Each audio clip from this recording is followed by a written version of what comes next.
Tonight's topic is storytelling and vicarious trauma. So we have Leonie joining us on the screen. Yep, I'm here. Welcome. And thank you. Frances, take it away. So my first question, because I would like to know, what your understanding is of when you think about mental health and storytelling, what does it mean to you? And also, what's your understanding of what vicarious trauma is? Anyone want to share? There's one for Leonie. Yeah, okay. Thanks. Pick one. You don't have to answer them. Under the bus, them Sarah. Love that. Okay, storytelling with in the sense of a mental health setting or with a therapist. Trying to give and I'm not good at this because I like words, is trying to give a clear and concise explanation or set a scenario so that the person who's listening is able to glean some understanding of where you're at, but through subtext as well, if that makes sense. Again, yeah. And vicarious trauma, and I did say that my menopause brain might let me down here. I think it has something to do. It's like not so much a form of PTSD or post traumatic from something that you perhaps deal with at the time, but then at a later date it sort of hits you. Okay. And if I'm wrong, then yeah, not a problem. That's okay. That's why I asked. Yeah. Noelle, what would you don't have to put the camera on, but I'd love to hear your voice because I do like to include people in these conversations. Sorry, what would you like me to answer? What's your understanding of vicarious trauma, and what's your understanding of storytelling within a mental health, within the idea of mental health? So I think of vicarious trauma as secondary trauma, like taking on someone else's trauma. And in the mental health space, I think storytelling is a coping mechanism that isn't necessarily always 100% accurate, but helps that person get through. Can be. Sarah, over to you. What's your understanding of it? Oh, geez. Oh yeah, you're getting included. You're not getting left out. I thought I was off the hook. Storytelling. Yeah, I think it's a way of communicating an experience, trying to give a clear picture of why you're here and what you want to talk about. In a nutshell. Vicarious trauma, I relate to listening to somebody else's trauma, and then it triggers something within me. Oh, that makes sense. Which makes me empathize with them, but may also, reignite my trauma. Absolutely. So storytelling within the context of mental health is pretty much the same as storytelling in any kind of environment. When you have an experience, you may share that experience, whether it's good or bad, with somebody else. So if you go to a party, for instance, and your friend says to you, "Oh, how was that party at Sarah's place the other night?" And I go, "Oh, it was awesome. It was kicking off. There was like 50 people there. We were drinking and we were eating cheese and biscuits and we were telling stories and we were laughing and we were cuddling the dogs, and it was hot, and everyone was crammed in." So when we generally tell a story, we tend to include all of the senses. So we tend to include the fish that I caught wasn't this big, it was this big. So, and then we'll go on to tell, how I was up to my thighs in water, what I was trying to do this fishing, and the fish was like, the rod was pulling and it was bending, and I was really trying to reel it in. Because as human beings, we learn from our experiences, and when we retell them, we re-experience them. So when we tell trauma stories, we're embedding the trauma, which is not necessarily ideal. So, Leonie, you mentioned that you heard me speaking at the conference about not in present. You would have heard me talking about debriefing. And so storytelling is one of the biggest issues that we have when it comes to debriefing is that a lot of wildlife carers really, really don't like to just simply say, I went to a fence hanger. They want to tell the story of the fence hanger. They want to tell the story of how they got there, how they got the call, what the weather was like, what the setting was like, how green it was, how dry it was, what the noises were, what the, all the real gnarly details. So when we story tell to other wildlife carers, we are sharing our traumatic experience with that person. Now, in some cases, that can be a bonding experience, and in other cases, it can lead to vicarious trauma because it is a secondary event. So one of the most classic examples that I can give of vicarious trauma is one of my own experience. Way back in, I want to say 2001, there was 3 bombs exploded in London, on the London Underground. Yeah. Now, it was all over the news here, and it was all over the news overnight because it happened early in the morning in the UK, because it happened during the morning commute. Now, I ended up staying up until about 5 o'clock in the morning watching the news coverage because one of the bombs exploded near one of the stations I used to commute through. So I was familiar with the scenario and familiar with the space. Now, vicarious trauma generally hits us far more closely to home when we have a connection with the story. Okay? Yeah. So wildlife carers who are constantly telling stories of their rescues and their gnarly experiences to other wildlife carers can lead to vicarious trauma because they're sharing those experiences with people who are familiar and connected to the stories. So it's not about not storytelling, it's about being careful with storytelling. Storytelling can be extremely powerful in a therapeutic setting. It can also be extremely powerful in a setting where you are trying to give examples of how awful this work can be, for instance, at a ministerial inquiry. Okay? Storytelling in those contexts is perfect because they paint the picture with 1,000 words. But when we're talking about debriefing and when we're talking about protecting our mental health, storytelling is not helpful. So as I said at the conference, when we are doing debriefing and when we are trying to work through a scenario and we want to talk to a colleague, it's much better to keep the story to a picture, not a story.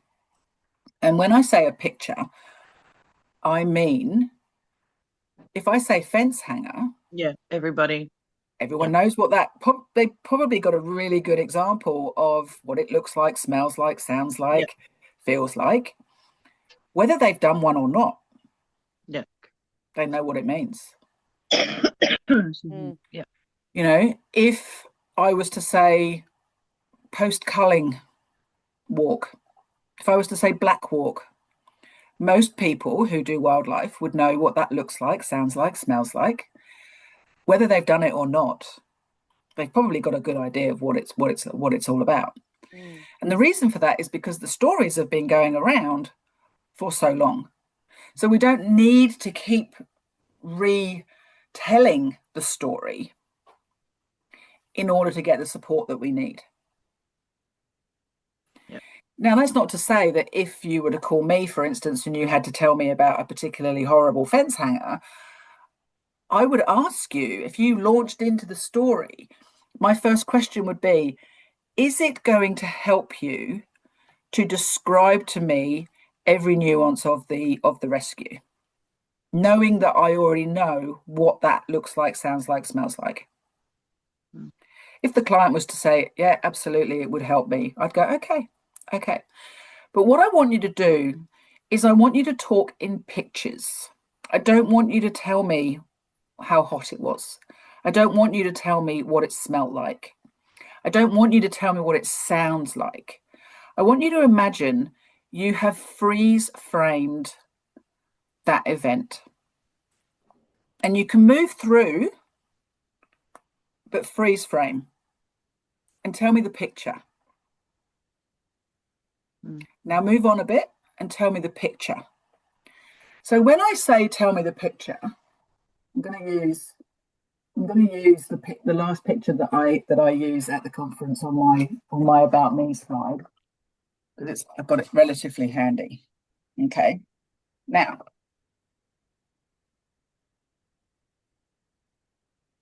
can you see what that is? Is that a snake? Yeah. What else is it? Yep. Blue sky, snake across a face of glasses. Right. That's the picture. Oh, okay. Yep. But the story is, I was out in the back garden. Dexter was stretching his legs, as I let him do in the summer. I let him get out of his cage probably once a fortnight or so, and he goes out and he goes for a bit of a wander for about half an hour to an hour, gets some sunshine, climbs up, uses me like a tree, climbs up me. And that particular day, he'd knocked my hat off. It was really hot. Then he had a really good go at knocking my glasses off. And then he decided to have a shit. Love it.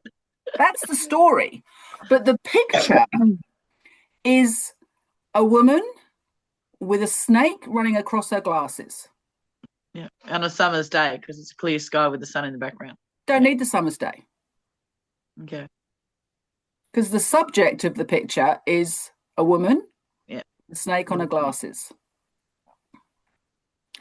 So when we tell wildlife rescue stories, if we stick to picture rather than the details like it's a sunny day, you know, it's much easier to process because it's a picture. So by making it a picture, we also slightly detach it from our own experience. Whereas when we say it's a sunny day, it was a 32-degree day, it's now in our experience. Yeah? Yeah, okay. Yeah, that makes sense. Any questions so far? No, I think I've got that one.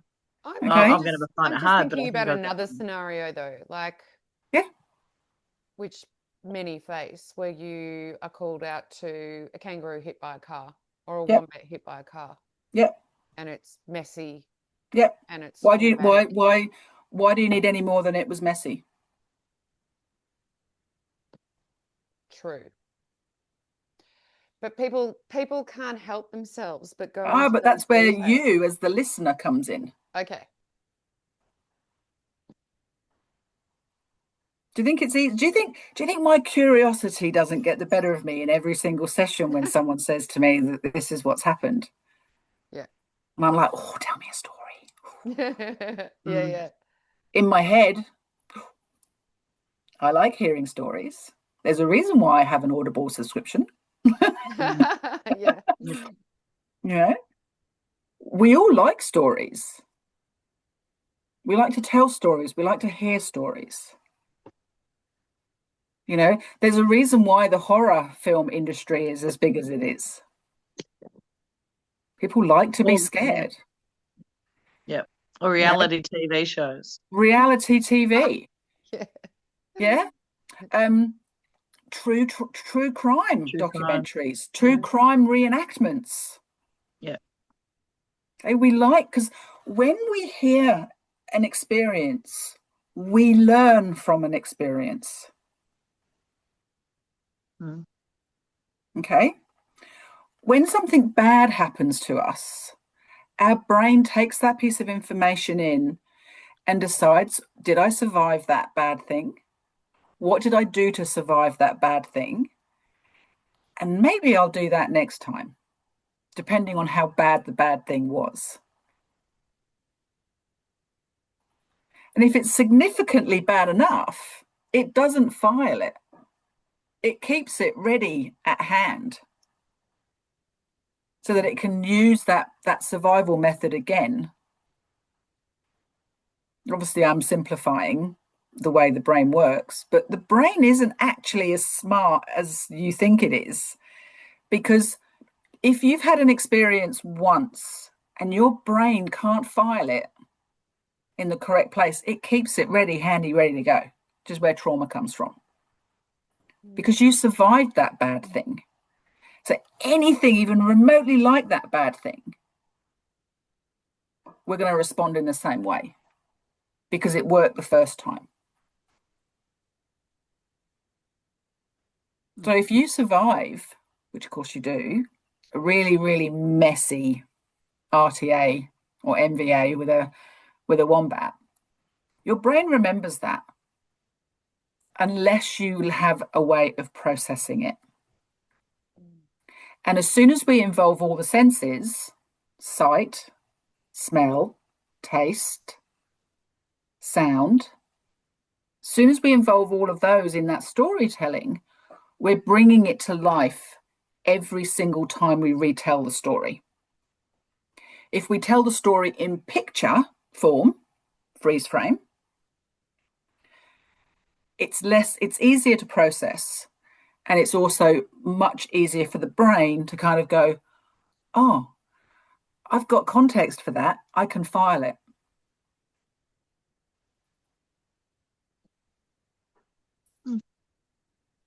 What's happening for you, Leonie? You're doing I can see how that works, and because hubby's in the background, he does a lot of the road checks and things like that, and I'm thinking, he could. I'm sure he's possibly benefiting from this. So it's a matter of rather hello, than hubby. I know I explaining. can't see you, but hello, hubby. Oh. he's feeding the little one. Yeah, I mean, there's been some instances, especially this year, where it's just can't do this anymore. It's just getting too hard. And what you're saying here is probably a very good skill to and for him to be hearing. Yeah. So I mean, I mentioned the debriefing course that we have on our portal, on our training portal, our resources portal. It's 30 minutes. And as I said at the conference, I would recommend, like, it's $35, $39. I can't remember exactly how much it is. I think it's $39. But if you do it together, you can practice as you go through. You can read it together. You can watch the role play together. You can practice together. So what will happen is that when he comes home from something like that, you could say to him, do you want a debrief? And then you spend 15 minutes going through the process, because it shouldn't a proper debrief shouldn't take more than about 15 minutes. A nice hot debrief is 15 minutes. Yeah. And because you do it in a structured way, what it can do is it prevents lasting damage to the person who's had the event, and it prevents vicarious trauma for you as the debriefer, because you're not getting all the big details. You're not getting the big description of the which we know happens. Every now and then, when I'm doing conference papers and things like that, I'll ask wildlife carers for pictures.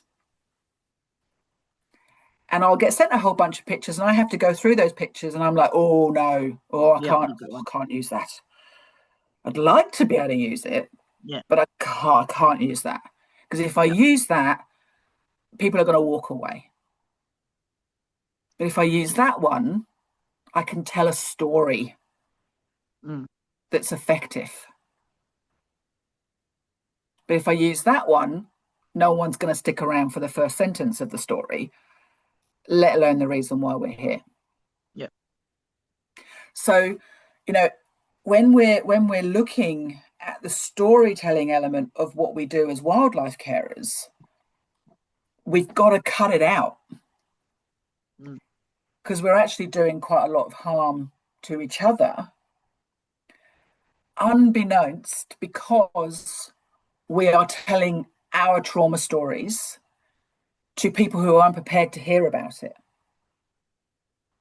because they've got their own stuff, because they've also seen it.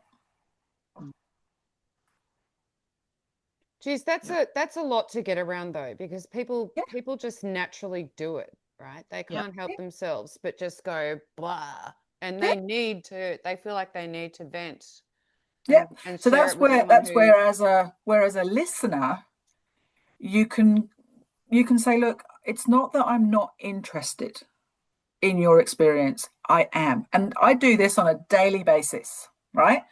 It's not that I'm not interested in your experience, because I absolutely am. Is it going to help you to tell me the story you're about to tell me?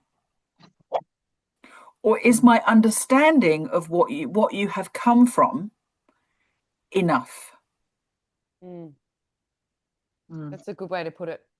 That is actually a good way of putting it. Yeah. Because any wildlife carer talking to a wildlife carer is probably going to go, oh, yeah. You've seen it all before, haven't you? And you're like, probably. I guarantee you I haven't had exactly the same experience that you've just come from, but I've had something pretty close. Yeah. Because the other thing that a lot of wildlife carers will do is one person will start telling their story, and then the person who is listening will tell them their story. And then there's another story. And then there's another story, before suddenly you've got two people or more two people all having a big old cry together because of how horrible it is and how awful human beings are. Yeah. So But what that's you're doing... true. Sorry. Yeah, no, I know that. No, I know that last bit's very true. Yeah, no, I know that. There's a reason why everybody put their hand up in that room when I asked them if they don't like people at the beginning of the conference speech. Yes, I know that. So, we know that we wouldn't need to do the job that we do if people didn't exist, if people didn't cause 99.9% of the issues that we see with wildlife. We know that. But again, it's also not helpful to keep reminding ourselves of how awful people are to Guilty. other people. True. That's true. Guilty. I'll be honest. I'm absolutely guilty of that. I'll be, Leonie, you're not the only one. It's human nature. It is absolutely human nature, because we have to blame someone. So if we're sitting there and we're going, oh, people are horrible, people are horrible, people are horrible, what do you think that does? It sets a tone, and it puts you in a mood anyway. So it's already negative. Yeah, it does. Exactly. So it's very hard to then have a constructive conversation about how to process this horrible event that you've just come from. So you leave that debrief where you've both told your stories in various different forms, having not debriefed at all, but re-embedded both of your trauma. So how do you sensitively deal with that when you're speaking to someone who... The way I've already told you. Yeah. Look, it's not that I'm not interested in what you have to say. I absolutely am. But as a wildlife carer, is it going to help you to tell me that story again? Because while I probably haven't had exactly the same experience that you've had, I've probably had something similar. Yeah. We've never had the worst words you can ever use when somebody is upset or wants to debrief is, I know exactly how you feel. Interesting. Why? Because you can't possibly know exactly how I feel. Yeah, you can't.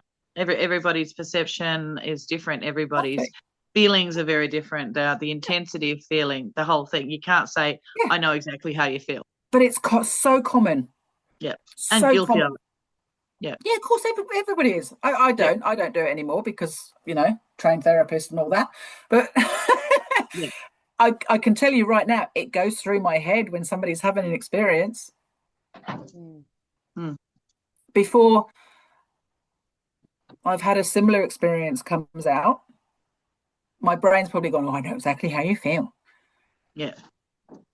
Because it's a way of relating to the person that we're speaking to.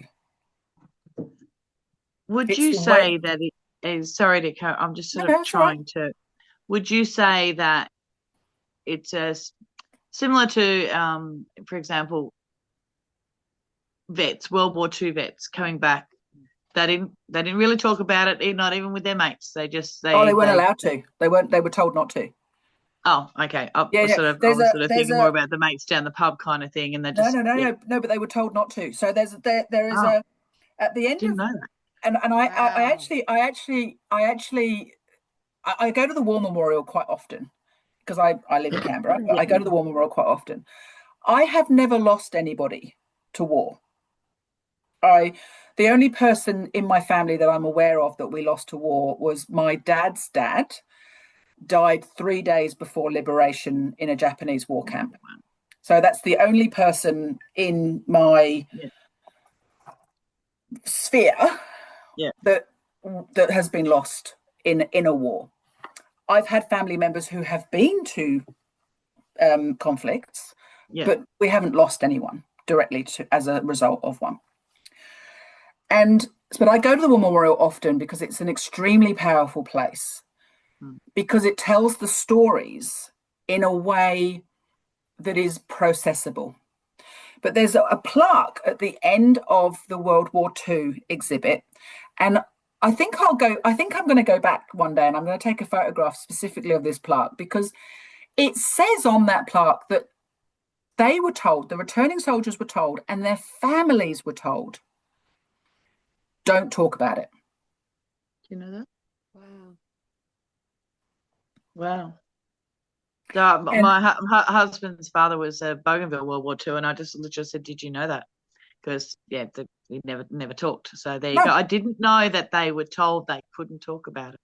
it wasn't that they Wow. couldn't, they were just told, don't talk about it. Don't talk about it. Okay. It wasn't a signing an NDA or anything like that. It wasn't All right. it wasn't a legal, you can't talk about it. It was a don't talk about it.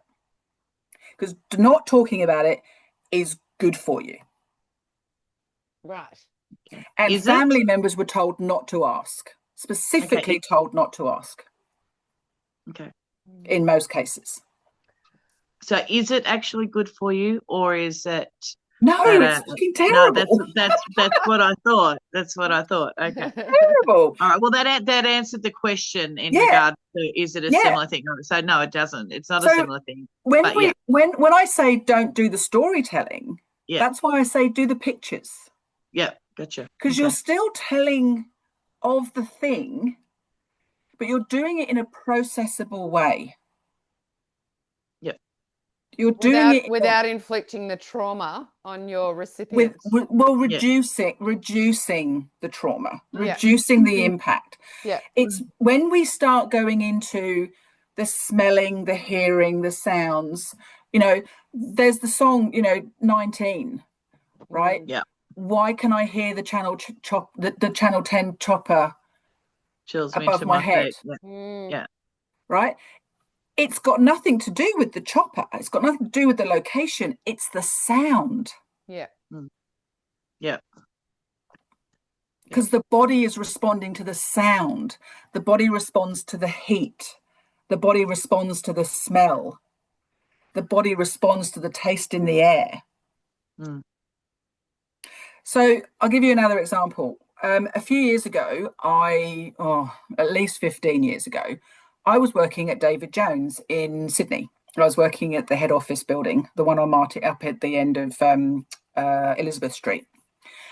And at Christmas, every staff member, including back office staff, I was working in the back office, had to do what was called give time, which was, because the store is so busy at Christmas, every staff member basically gets pulled onto the shop floor to give people who don't normally come into David Jones buying Christmas presents directions on where to go to buy Christmas presents.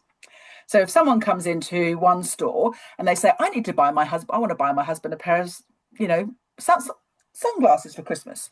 You go outside the store, you go down, you go across to the store, across the road, and it's on the ground floor. So that's the idea.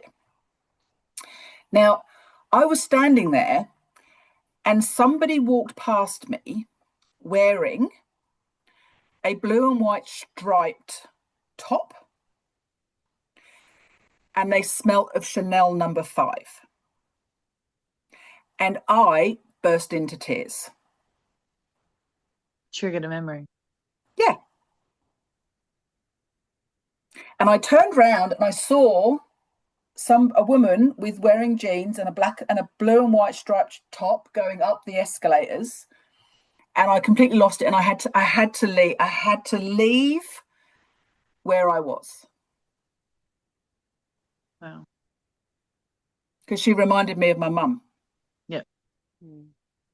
She looked and smelt like my mum. Sight, smell. And I'd lost her about 3 years before. So that's how visceral this thing is. Our largest scent memory. It's our largest memory evocator. Really? Yep. Smell is one of the most evocative senses for memory, followed by this. Yeah, that's so interesting. That's horrible for me, but that's my strongest scent. That's my strongest sense of all. It absolutely is. Wow. You will never forget the first time you smelt a decomposing kangaroo. Yeah, no. Yeah, anything decomposing, but absolutely. Yeah. I can remember exactly where I was the first time I smelt one, and when I realized that I had never smelt one before and was surprised I'd never smelt one before. I was learning how to ride a motorbike. I was riding up Bell's End line of road. I could probably tell you exactly where I was on Bell's End of line of road if I was there. That'd be storytelling. but that's what I mean. The first time I smelt one was because I was riding a motorbike and I wasn't in a car. So I wasn't disconnected from the world around me. And when somebody said to me, why do you want to start riding a motorbike again? I said, because I want to be connected again. I want to be connected to the road, not just on it. I mean, what do you mean? And I used that example as I remember where I was when I realized that it was the first time I'd ever smelt one. And not that that's why I want to be connected to the road. It's everything else. But it's a good example of it, yeah. But it's a good example of it because this is a very, very powerful thing. So when we start evoking this, when we story tell, we're embedding that memory. And when we mention this to somebody else, you're then triggering theirs, potentially. So that's why that's tricky though, because that means that everyone has to be mindful of what they say and how they say it. Yes. But many people are not. Shocking, huh, Sarah? Shocking. Yeah, I know, right? Can they teach that in schools, and can we go back? Oh, wouldn't it be wonderful? Well, no, because most people don't realize it until it's too late. But you're never too late to start putting this into action. So when you're working in a field like this and you're talking to people and you're aware that they're going to potentially do that, you can use that line. I'm just going to stop you for a second. Is it going to help you to tell me this story when I've possibly had something very similar happen to me in the past? And they go, oh, well, it will. Okay, so how about just freeze frame? Just take a freeze frame. What's happening in that picture? Like as in that could be utilized as in a learning experience kind of thing. Well, hypothetically, rather than describe the carnage of the wombat on the road, but you still have possible there could be a Joey. So perhaps this is how we look. Even that language, right? Even that language. Think about this for a second. An MVA involving a wombat. Do you know what that means? Yeah. Well, I do. Motor vehicle accident. Yeah. Or a collision involving a wombat. Do you know what that means? Yeah. Seen a lot of that. Could that be messy or not? Is the mess important? Well, it is irrelevant, but where I'm going with it is in the sense that of, for example, if you believe that there's a Joey, like there is a pouch, but it's not. But Do you understand what I'm saying? Is the mess relevant to whether you check or not? Oh God, no. No, you check Exactly. anyway. Well, So it's irrelevant. most It's irrelevant to 90% the of the time, story. no. So Yeah. it's irrelevant to the story. A collision Okay. involving a woman. A I see what collision you mean. involving a woman. Oh, I'm gonna this is why people either love me or hate me, because I challenge. No, it's fine. Yeah, I get it. I get it. So a motor vehicle accident, an MVA, or a collision with a wombat, the scenario of how messy or not messy that is irrelevant, because you're going to check the pouch anyway. You're going to check to see if there's a pouch or if there's testicles. Yeah. So Francis, can you run through a hypothetical, right? You have been called out and you turn up to a wombat that's been hit by a car and it's a mess. What's the ideal situation when you're talking to someone else? How would you describe that without going into the detail? So you're talking to me and you're telling me about the experience that you've just had. I've already said it. I know you've said to say it in pictures, but I'm saying, No, I've already said it. I've just come from a collision with a wombat. I checked the pouch. There was no happy result. Yeah. That's it.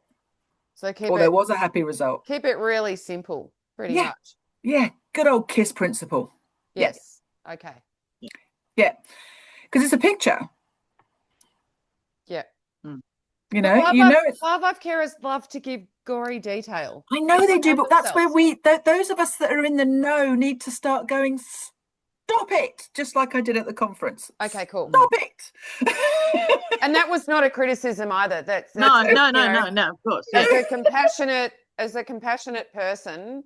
Yeah. Who needs to that's offload, why having the right words. That's why having the right words around, it's not that I'm not interested. Yeah. But I really need to know if it's going to be helpful. Yep. For you to tell this story. Yep. When it's highly likely that I've already had a similar experience myself. Yep. Gotcha. Because if it's going to help you, I will sit with you and I will hold your hand while you tell me that story. If you don't think I need to know the specifics to help you, then I really don't need that extra imagery in my own head. Wow, that's a skill for people absolutely. to Really? What you mean, like saving Joeys is not a skill? No, that's not what I'm saying. Going out and chasing down injured animals is not a skill. Yep, true. We can all learn this. Yes.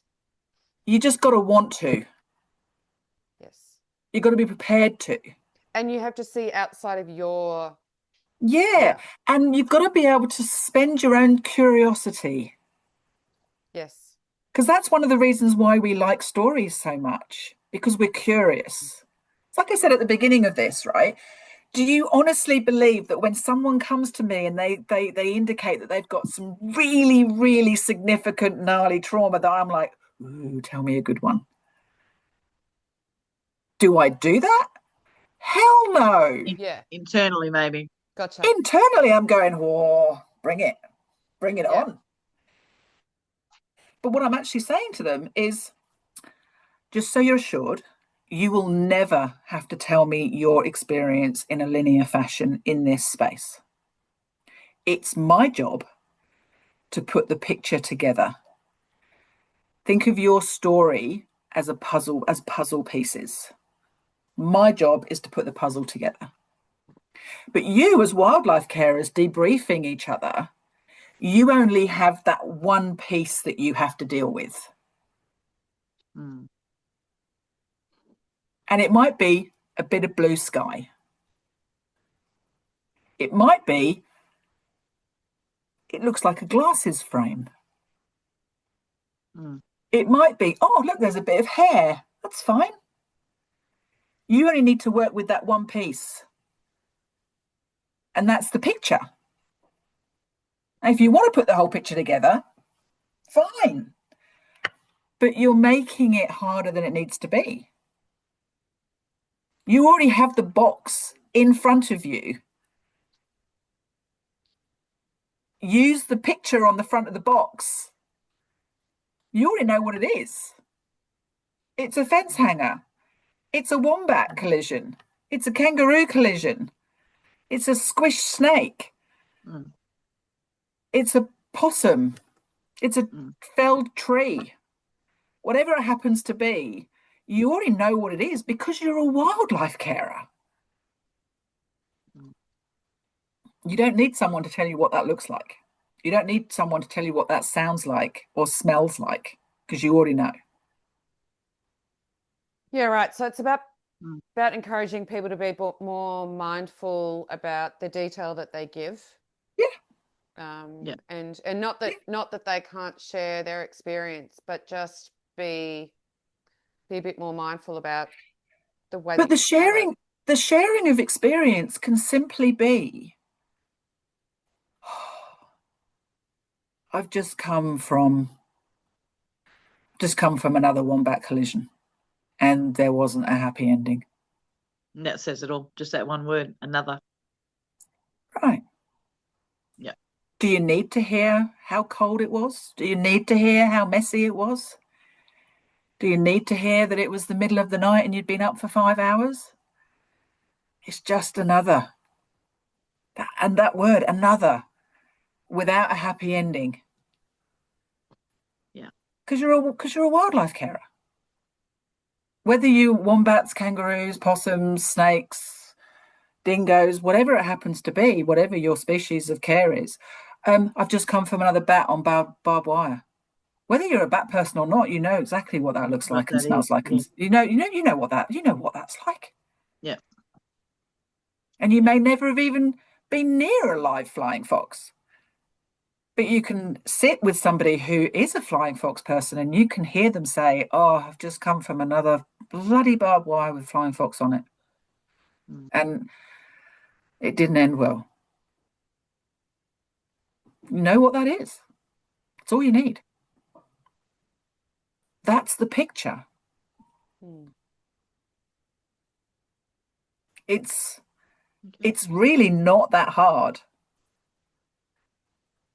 if you choose to do it that way. And you encourage people around you to also do that.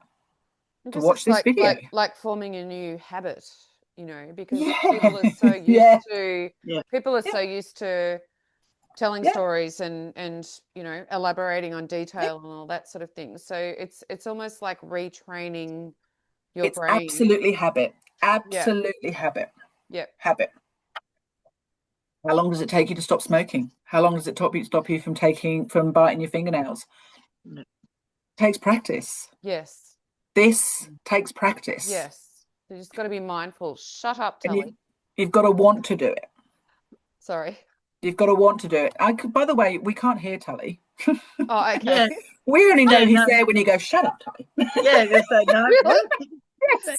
Why doesn't he come through the microphone when he can hear me on Because those microphones are programmed to cut out background noise now. Generally, yeah. I have a wonderful little gadget that I plug into the bottom of my phone, and it's got like a little microphone, those little lapel mic thingies. Yeah, I've got one of them. I've tried to record my cat's snoring. It doesn't pick it up because it's not really? because it's so soft and gentle that the mic sees it as background noise. Yeah, wow, cool. Okay. Yeah. Whereas if I stick this in his face and go like that, it picks it up. Yeah. That's how I get Lionel snoring too. And then he wakes up and I don't catch it. Classic. Lionel will say, "I don't snore." It's exactly, and I go, "Hang on a minute, listen to this." Just like my ex-husband. Here it is. I don't snore. You've never caught it on for a minute. Fucking bullshit. Love it. I love it. Oh my God. thank you for that, Frances. That's that's given me a lot to think about, and yeah, it is a lot to think about. Yeah, a lot to think about, and I have probably not. It's too late, but I probably have a lot of apologies. It's never too late. It's never make. too late. It's all right. It's not like AA. You don't have to go and make amends. Okay. Oh, good. Just good. start from now. Yep. Okay. I don't think it's something you ever have to apologize for either, No. because it is just human nature, the way that you've done things. But when you can think of being more mindful moving forward. Yeah, but it's also about the frame of, you know what you know and you don't know what you don't know. Yeah. And until it was probably even brought to your attention when you listened to me speaking at the conference about debriefing and the power of cutting the storytelling out, it wouldn't have been something that was even in your frame of reference. No, it wasn't. And that's why I picked up on it, because okay, that's interesting. Yeah, and the debriefing, it was from Lionel saying, because he did 10 years CFA, and I won't go into it, but how they debrief and then unwind. So yeah, and as he just said, I don't generally tell you about them. It's only very occasional unless I see it myself. Yeah. I actually get quite a lot of people they're not wildlife people, but they've been impacted by wildlife stuff, especially when they're doing clearing for breaks and things like that, and incidents that happen purely accidental, and the impacts of that. And the really interesting thing is that when we do surveys and we get people who are either first responders or volunteer firefighters, etc., who respond to our surveys, and they say that they're wildlife people as well, they'll often say that the wildlife stuff is more impactful than the human stuff, because they're often working in isolation. So they don't necessarily have the same opportunities to debrief. And because either they don't have anyone who is skilled, so they go and talk to somebody, and then their person that they're talking to and having a cup of tea with is like, oh my God, this thing happened to me. And then they go, well, I don't want to do that again because that was horrible. So I'll just keep it to myself. Yeah. So that's why when I've been talking about the debriefing training, I've been saying, find a partner to do the training with, and then practice it. And the debriefing that I've done for wildlife carers specifically is based on medical training debriefing. Okay. So it's based in fact. It's not just me kind of going, oh, this is a good way of doing it. The only debriefing training that I could find was medical debriefing. Trauma's trauma. Yes, but it's very process driven. Medical, the way they do things in medical, it's very process driven. So as somebody who worked in process improvement before I was a therapist, I was like, I looked at the similarities between the way wildlife carers work, and there is quite a lot of process in steps of what you do when you do a rescue.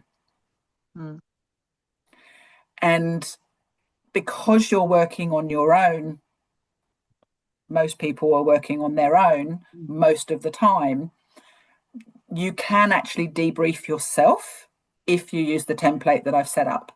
But ideally, you debrief with somebody else. But I also know that that's not always a reality. So the way I've done it is I've done it so that you can debrief yourself in a pinch by using the template and writing. But you can also use the template with somebody else as well. It's four steps, 5 if you include the fence hanger, which is the picture.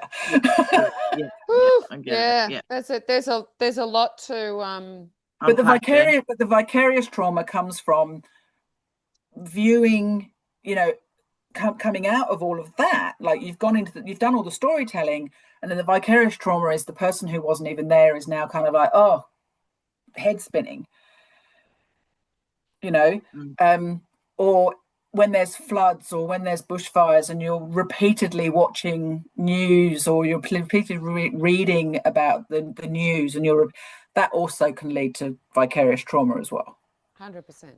Yeah. But we actually vicariously traumatize each other far more effectively and often than the news ever does. Did that listening to Dan Andrews' daily speeches, quite frankly. Sorry. Yeah. Oh, absolutely. Yeah. Absolutely. Oh my God. Yeah. That's exactly how it was. We had Switch it off. Yeah. Well, we were lucky enough in Canberra with the daily updates here that somebody who was typing the live the live subtitles, Andrew Barr, oh no, it wasn't Andrew Barr, it was the Chief Health Minister at the time, said Canberra, and the typist or whoever was typing up the live thing wrote Ken Berens as a name, because he said Canberrans, like Canberrans. Canberrans, yep. So if you ever see a tag that says proud Ken Berren, that's what that is. That's what that's come from. Yes. Right, I love that's it. What that's come from. Because so that, and I think that happened probably in the first 3 or 4 months of COVID. That changed every single press conference after that. Yes, it would, I imagine, yeah. Because there was this lighter tone, even though it was serious. There was still this lighter tone because everybody was thinking about the Ken Berens. Yeah, love that. Do love that. Yeah. Why didn't we get that, Sarah? That's not fair. God, Jesus Christ, we're in the worst place. It did change the tone quite significantly. Not completely, but it definitely made a difference. Yeah. It definitely made a difference. And whoever that poor person was, copped so much crap for it. But in a humorous way, in the typical humorous Aussie way. But it made a huge amount of difference to what it was. But it became the story. But it's the story that Ken Berens have rather than anybody else, because it's ours. Yeah. It's our story. Yeah. So if you ever see a bumper sticker that says something along the lines of "Proud Ken," I did actually when I was up there in Canberra last year for the family reunion. I was what was that? All about? Yeah, in joke. Yeah, and I didn't even think to ask, but I know what you're talking about. Yeah. So I didn't know. I kept seeing it all over social media about being a cat. And I'm like, what the hell is going on? And then somebody posted because I purposely, because doing what I do, I wasn't watching the news at all. Yeah. Because of vicarious trauma. Good call. Smart. Yes. and I still don't watch the news. Yeah, me either. If something is important enough for me to hear about it, I will hear about it. Correct. And then I will go and source more information if I want it. Yes. Yep, I think that we're all on the same page with that one. 100%. For sure. Yeah, but that's something that I recommend to clients all the time. Stop watching the news. Off the news. Yeah, you want to put a positive spin in your day? Switch the TV off. 100%. Go outside in the morning and watch the sunrise and talk to your dog or cuddle with a wombat. Just yes. Oh my God, that even better. But cuddle a wombat. No, don't talk. You can't talk about cuddling wombats, because I wanted to be a wombat carer until I found out what the commitment was. I went, oh no, I don't live with us. Chicken. Oh totally. My God. Or either that or realist. Yeah, okay, you've got me there. Until you visit Lionel's place, it's friggin' awesome. Yeah. If ever you come down to Melbourne, we're an hour north, please. You're welcome anytime. Oh, I'm familiar. I need to go to a bookshop called 1,000 Lives. It basically is a smut bookshop. It's just full of dark romance. So at some point, I think it's near Emerald somewhere. So I've got it on my bucket list. Emerald's not too far from here, but we live in a place called the Valley of 1,000 Hills. So that's close. I think I might have driven through there a few times. It is very beautiful. Probably. Yeah, because my sister used to live in Emerald, so lovely. But so I do occasionally. I don't get down to Melbourne as much as I would like to, because I quite like it. But maybe if I've got a reason to come down, I will.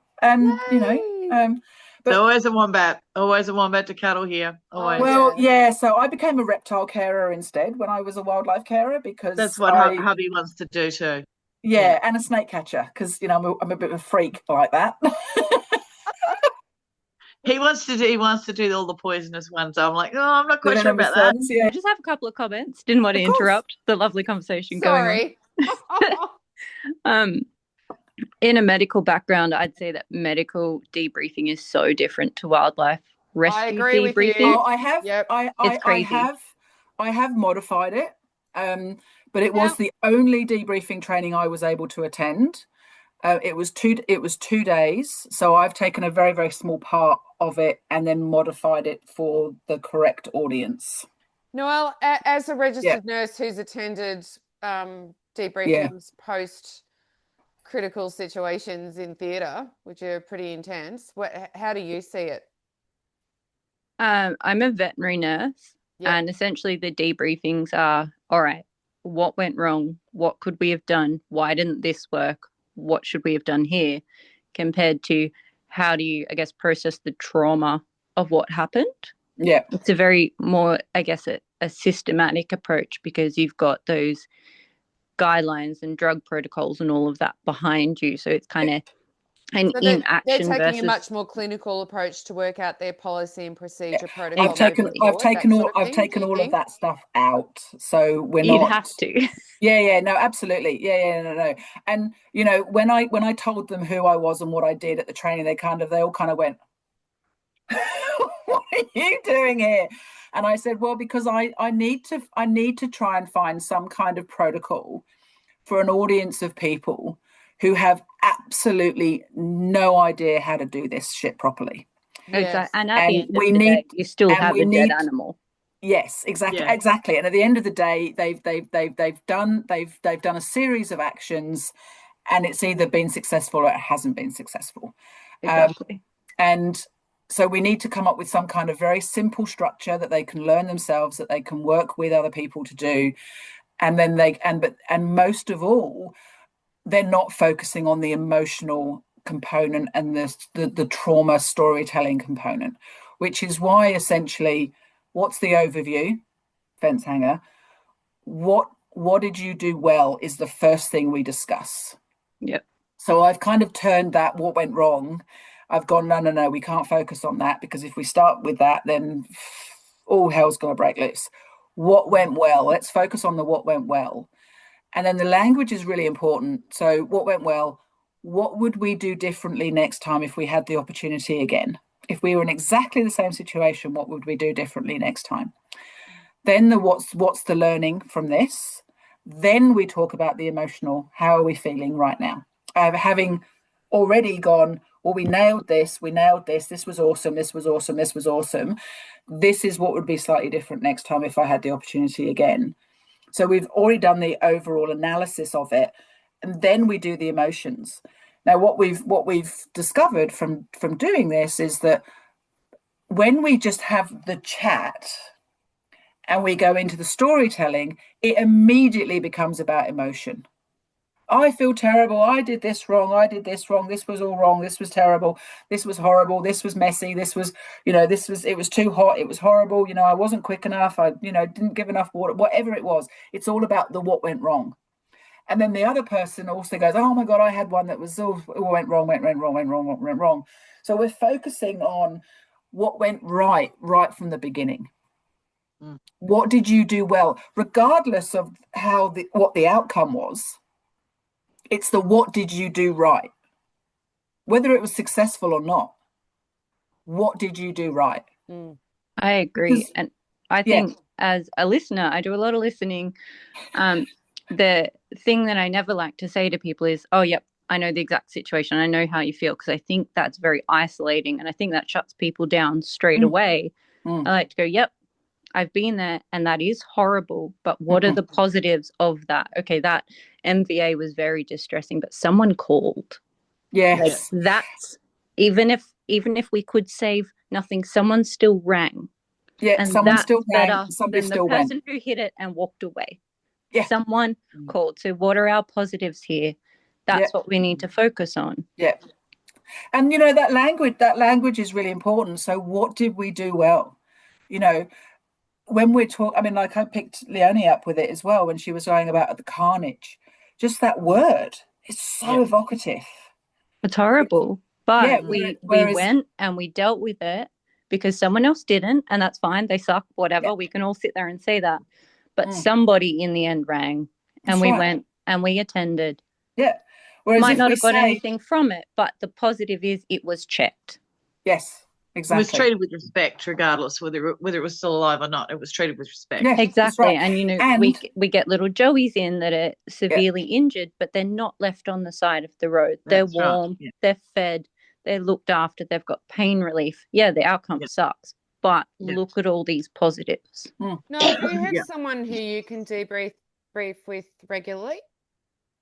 Me? Mm. Me. Yeah, you. Oh, you. Yeah. Oh, Me. Yeah, that's what she's oh, saying. really? Her, just her. Okay.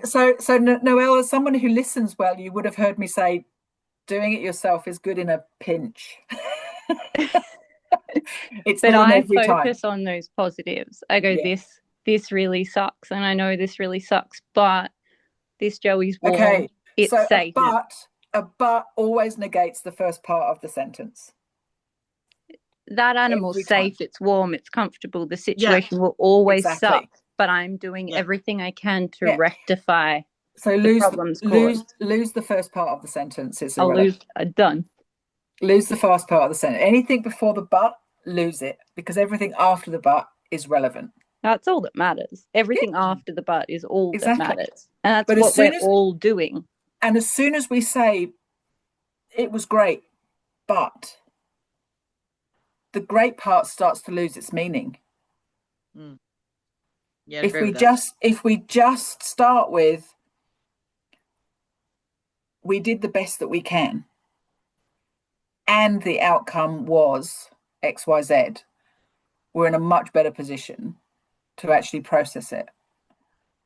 So Noelle, you had another comment as well. I think that was it. No, I think that was Okay. it. Focus on the positives. And I just think saying to someone, yeah, I know how you feel, I think it shuts people down. Yeah. And I think you're ending a conversation there when you should say, yep, I know how you feel. That's really crappy. Let's look at a different angle. Or even I understand that's really hard. You know, I've had a similar experience, because what you're doing when you say I've had a similar experience is you are acknowledging your experience in their experience, but also saying it's not the same. Yeah.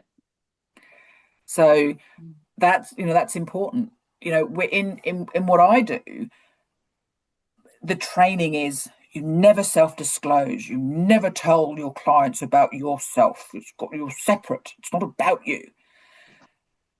But if I've got a client that's telling me about an experience, especially wildlife people, one of the first questions they ask me is, well, what experience have you got? So my self-disclosure has to be, well, I've been a wildlife carer. So when they tell me stuff, I can kind of go, I kind of know what you're talking about. I don't need you to tell me the story unless it's going to help you. Yes. And in my industry, it's animals don't feel what we do, and therefore you don't put that on. And then someone says, well, they looked at me with these eyes, and you can't go, oh, well, they didn't, because they don't feel that. Like, it's bullshit. You go, yeah, all right. If you felt that, that's genuine, and I accept that, and I acknowledge that you had that connection. And that's okay, and that's the positive in the negative. Yeah. But even, you know, this whole animorphization of animals, you know, we're animals. Well, we are, exactly.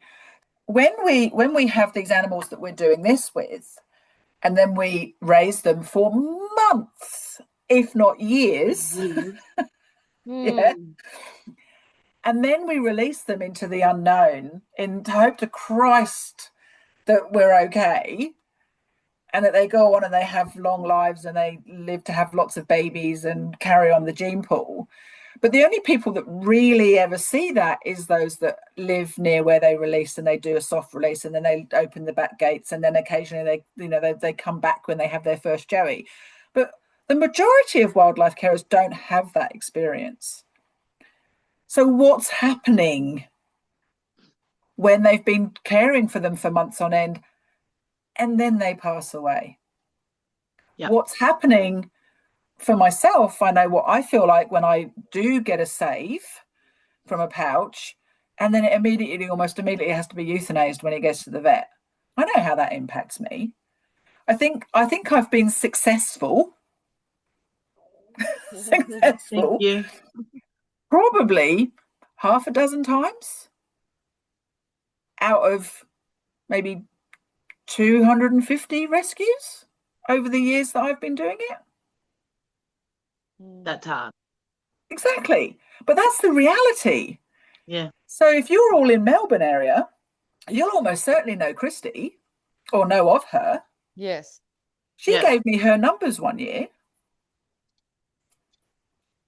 I'm about average. It works out about average, which is horrific. Yeah. And then when you think that's one person, and I know she does a lot, but there are also other people that do similar volumes in different parts. When you look at the numbers, you go, no, first responders aren't dealing with that volume. No. We did a similar thing on a stretch. Sarah, you'd know here from the Melbourne Highway and the corner of Breakaday Road. Yes. Basically just around as you enter into Strath and come past the sign. Yeah. And we guesstimated at 90 days or less, giving the decomposition and scavengers, things like that, right? Yeah. So in total, and this included some birds, primarily wombats and roos, but there was 104. So I think we worked it out that was, so what is it? Breakaday Road's 18 kilometres, Floudale Road is 11. All up, it was, let's say under 40 kilometres, right? So in 90 days, 104 remains. 74 of those, Sarah, were on Floudale Road. 11-kilometre stretch. Yeah. And there's us, Kate, and a few others who pull off the road and stuff like that, and not all of them had that opportunity. But and what really floored me was because it was just prior to literally only about a week or two prior to that conference. So it was like that's one 40-kilometre stretch. Murrindindi Shire has over 4,000 kilometres of road just in that one shire. Yep. Victoria is pretty much the smallest state in the country. Oh my God. Yeah. And it hit me, and I cried and I cried and I cried, and I went, this is just it. Yeah. You drown in it. You really do. Yeah. You drown in it. I did my own little sort of social experiment for myself one day, and I had to drive to Sydney for something. And as I was driving back, I said, I'm going to stop at everything that looks like it could be viable. Yep. And however long it takes me to get home, it takes me to get home. And I left Sydney at 2:00 in the afternoon. I got home at 7:30 for what's normally a 3-hour drive. Yeah. And I checked over 30 and not a single success. And to say I was flat by the time I got home is it's an understatement. Yeah, can imagine. Because I had been speaking to somebody who on a daily basis checked 120 kilometres. Yeah. Know a few of those throughout Victoria. Yep. On a daily basis. Would do a round trip. Would do the school run. Basically on the way home from the school run would do the long way home. Yep. And it would be 120 kilometres in total. And they would do that every day. And I kind of went, okay, I'm just curious to see what this would be like. Yeah. So I did it as my own little, thing. And you're a trained therapist, so you would have had the mechanisms in place to deal with that. Oh, no, I did not. You didn't? No, I didn't. I got home. And I sat on the couch and I basically dissociated for about half an hour and just stared into space. Yeah. Because I'm just like, and then I sort of came round from it and I kind of went, and that was probably, I would say it's probably about 6 months into 6 or 8 months into Wild Talk that I did that. Yeah. Because I had to go, it was during COVID and I had to go up there for something.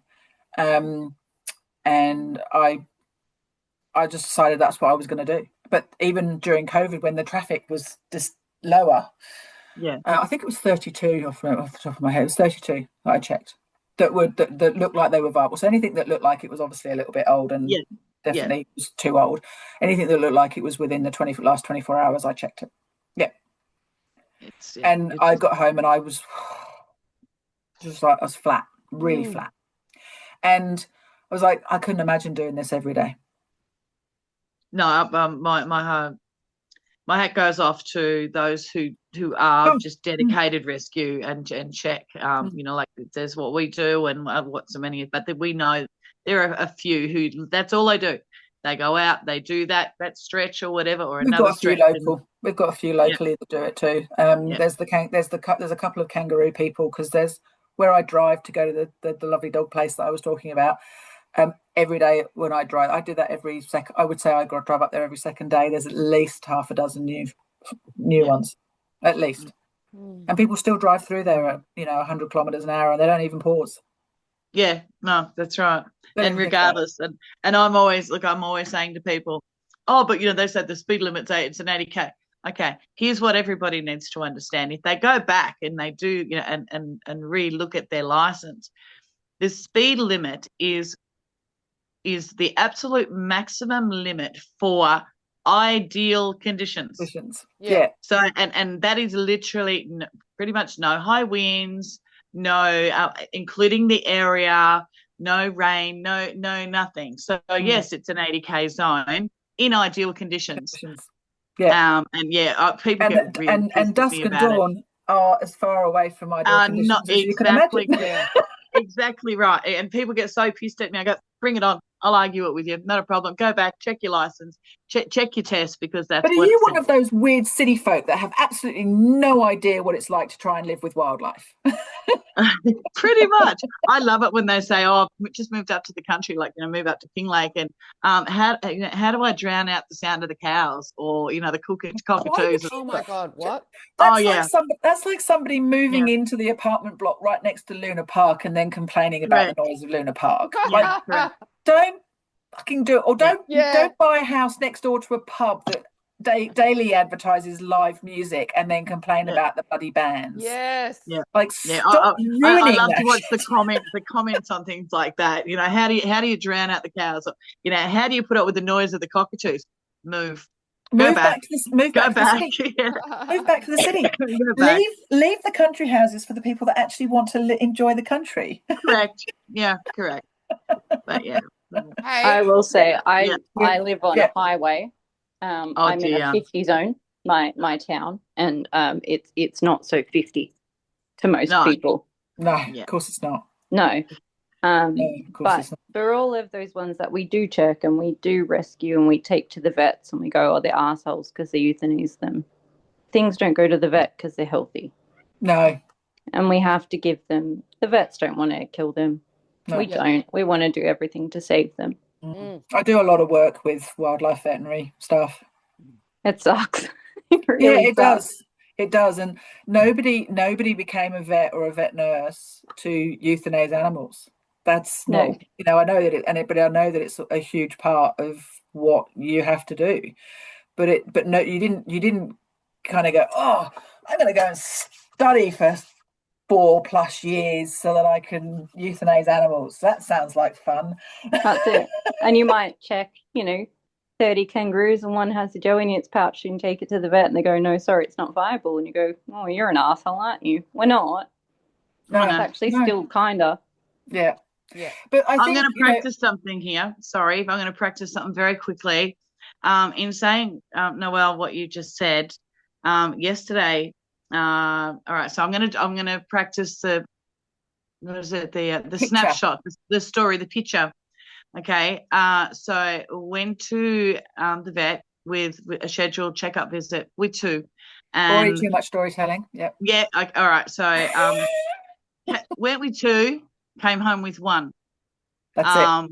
Okay. So but what I'm going to add to that, just to back you up there, Noelle, is that for everything that we were going through, it was very evident on all the staff, from admin to the vets to the nursing staff, that they were just as shocked and emotional.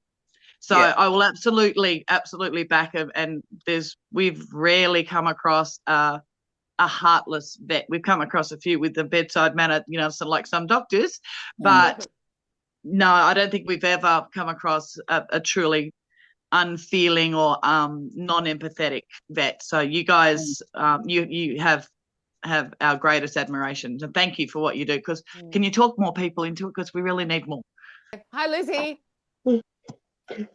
Sorry. What a beautiful puppy. Noelle, are you still there? Yeah, Yes. I'm still here. Oh, Thank she you. needs to be in bed. You don't sound well, love. You poor Thank thing. you so Oh, much. I'm so fine.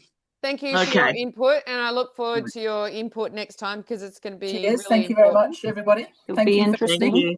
Thank you for your valuable insight. for your persistence for nearly 2 hours.